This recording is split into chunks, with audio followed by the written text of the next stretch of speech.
Hello बच्चों, आज हम लोग पढ़ेंगे कक्षा 11 आरोह भाग 1 का पाठ 7 रजनी, जिसकी लेखिका है मनु भंडारी। मनु भंडारी बहुत अच्छी सुंदर आधुनिक लेखिका है। जो कहानी हम पढ़ने जा रहे हैं ये एक धारावाहिक है, मतलब बहुत लंबी कहानी थी और उसको पार्ट्स में दिखाया गया था और इसके ऊपर एक टीवी पर सीरियल भी आया था और बहुत प्रसिद्ध वो सीरियल रहा। बासु चटर्जी के निर्देशन में बने इस धारावाहिक की हर कड़ी अपने में स्वतंत्र और मुकम्मल होती। और सीरियल ऐसा नहीं था कि एक कहानी दूसरे से, एक एपिसोड दूसरे से जुड़ा होता था। हर एपिसोड अलग होता था। हर एपिसोड में एक नई कोई प्रॉब्लम लेकर के आते थे और रजनी उसको सॉल्व कर देती थी। और रजनी एक बहुत अच्छी, सुलझी हुई, बोल्ड एक महिला का चरित्र था। और हर जो एपिसोड होता था उसको आपस में कनेक्ट करने के लिए एक पात्र था रजनी। और ये हर कड़ी में एक जुझारू और इंसाफ पसंद स्त्री पात्र किसी ना किसी सामाजिक राजनीतिक समस्या से जूझती नजर आती। जो ये सीरियल था उसमें वो ऐसा हर एपिसोड में वो कभी कुछ ना कुछ वो लड़ती झगड़ती नजर आती थी। कभी समाज से लड़ रही होती थी तो कभी सरकार से, कानून से लड़ रही होती थी। मतलब जो भी नियम होते थे उनके लिए वो सच्चाई और ईमानदारी के लिए वो लड़ती हुई नजर आती थी। इसमें उसका संघर्ष दिखाया है हर सीरियल। इस अंश में जो हम पढ़ने जा रहे हैं इसमें भी व्यवसाय बनती शिक्षा की समस्या की ओर हमारा ध्यान खींचा गया है।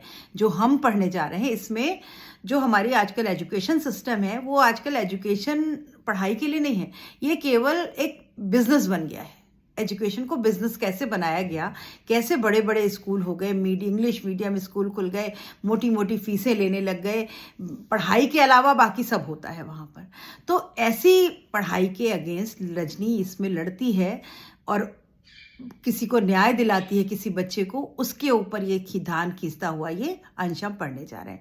अभी बच्चों, नाटक जो होता है एकांकी, उसको तो पार्ट्स में और दृश्यों में लिखा जाता है, लेकिन हम यहाँ केवल उसका सारांश पढ़ रहे हैं। पटकथा की शुरुआत लीला के घर से होती है। अभी जब स्टेज खुलता है और जब शुरू होता है नाटक तो उसकी शुरुआत होती है लीला के घर से। लीला एक औरत है, उसका घर है जो रजनी की पड़ोसन है, रजनी के पड़ोस में रहती है। रजनी लीला से बाजार साथ चलने को कहती है, लेकिन लीला उसे यह कहकर रोक लेती है कि उसके बेटे का रिजल्ट आने वाला है। रजनी बोलती चलो मार्केट चलते हैं, तो वो कहती नहीं, मैं अभी नहीं जाऊंगी, मेरे बेटे का रिजल्ट आने वाला है।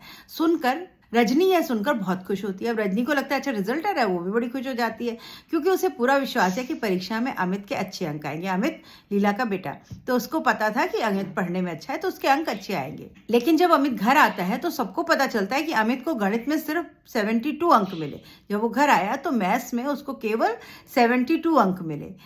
अमित ने अध्यापक के बार बार कहने पर भी ट्यूशन नहीं ली, जिसके कारण उसे कम अंक मिले थे। अभी जो उनका मैथ्स टीचर होगा वो बार बार अमित से कहता था ट्यूशन में आ जाओ, ट्यूशन में आ जाओ, पर वो नहीं गया, तो इस वजह से उसको अंक कम मिले। क्यों? क्योंकि आजकल शिक्षक बच्चों को ट्यूशन आने के लिए फोर्स करते हैं। अगर बच्चे नहीं जाते तो वो उनके नंबर काट देते हैं। तो ये एक जो शिक्षा का व्यवसाय बन रहा है उसके ऊपर ध्यान खींचा गया। रजनी ने सारी बातें पर गंभीरता से अमित से सवाल जवाब की। जब अमित आया और वो रोया तो उसने बताया कि मैं क्योंकि ट्यूशन नहीं गया इसने मुझे नंबर कम दिए।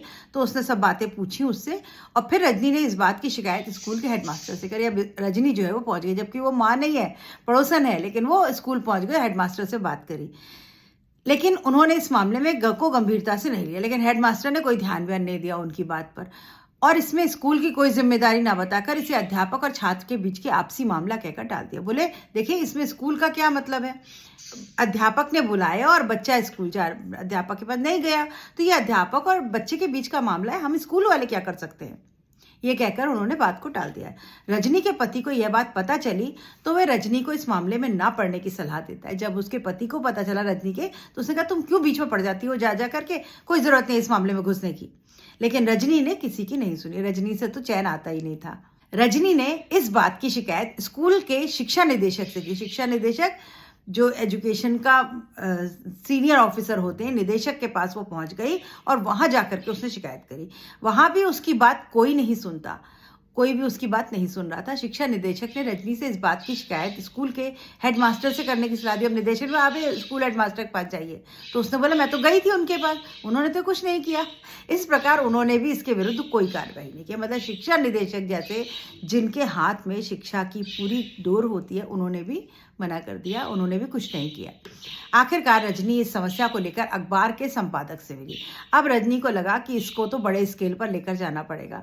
तो आजकल मीडिया समाचार पत्र, उससे तो सब डरते हैं। तो वो एक पेपर वाले के पास गई और उनके सहयोग से उसने अभिभावकों की एक मीटिंग का आयोजन किया। उसने बोला, मैं एक मीटिंग बुलाती हूँ, आप लोग प्रेस वाले आप लोग भी आइए, मैं वहां पर बातचीत करूंगी। वहां उसने प्रस्ताव दिया कि अध्यापकों द्वारा जबरदस्ती ट्यूशन लिए जाने के संबंध में सख्त से सख्त नियम बनाए जाने चाहिए। अब सबसे डिस्कशन किए, सभी अध्यापकों ने कहा होगा कि हाँ, टीचर्स जो है वो जबरदस्ती करते हैं कि हमारे घर पढ़ने आओ, हमारे घर पढ़ने आओ। तो उन्होंने बोला, इसके लिए हम लोग एक सख्त कार्यवाही करेंगे। बोर्ड रजनी के इस प्रस्ताव को ज्यों का त्यों मान लेता है और जब ये बात होती है तो जो बोर्ड बैठा था वो रजनी के इस बात को पूरी तरह मान लेता है कि हाँ, ये वाकई गलत है और इसके पक्ष में कोई एक कानून बनना चाहिए, सख्त कानून। इस प्रकार रजनी ने जिस उद्देश्य के साथ यह आंदोलन शुरू किया था उसमें वो सफल होती है।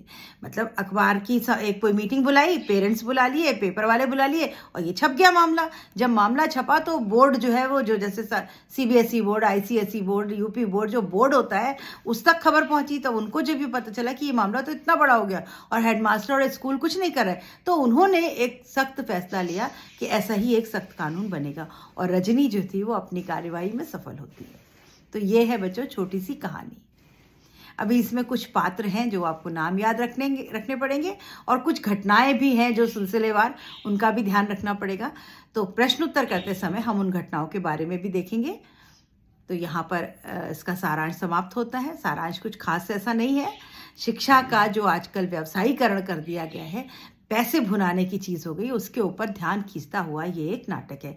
लेकिन ये पाठ इम्पॉर्टेंट है, इसमें से एक प्रश्न अवश्य आता है आपके एग्जाम में, फाइनल एग्जाम में। तो मिलते हैं इसके प्रश्नोत्तर के साथ अगले वीडियो में। तब तक पढ़ाई करते रहिए, लाइक शेयर सब्सक्राइब करिए और कमेंट लिखिए। Good bye.